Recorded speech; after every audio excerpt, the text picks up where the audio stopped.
This morning I've been working on a Vox AC 15. This is one of the later models. It was brought in due to a tube failure. Well, the complaint is making funny crackling noises. So actually what it was is one of the output tubes had failed, taken out a screen resistor. And I had resoldered the tube sockets, replaced the screen resistors. Then started looking at a few other things.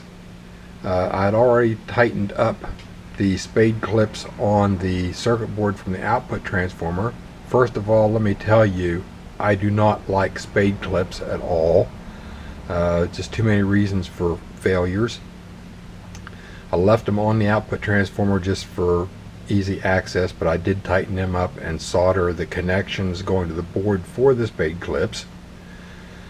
So we're going to move on here to something even more important that I see all the time that is really a pet peeve of mine. I really do not like spade clips at all, as I've said, but I like them even less on speakers. A lot of the new speaker manufacturers, for warranty purposes, do not want you soldering to the speaker terminals. So they recommend clips.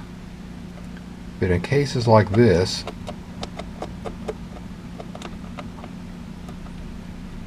this can cause a failure. If you lose resistance from your speaker to your output transformer momentarily, very intermittently, it can cause output tube failures and even output transformer failures. So if you're going to be using these things, try to make sure that they're at least tight. This is really poor. I can actually almost guarantee this is why his amp has failed. I actually had an incident one time where a customer had brought in an amplifier to be rebuilt. It was actually a Fender Bassman. So it was a head.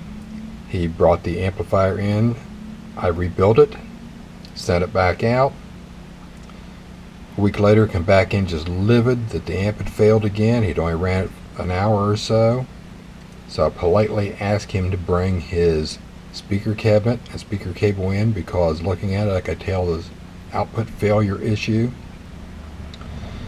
So he brings his cabinet in with his coiled guitar cord in hand that he's using for a speaker cable, which is the first no-no. Then I measured his speaker cabinet, and instead of it reading 4 ohms as it should have, it actually read over 80 ohms. When I tore into it, I found out that the spade clips had corroded, resistance had gone up, so therefore there's his reason for his failure. So keep that in mind as a lesson learned, and I will talk to you later.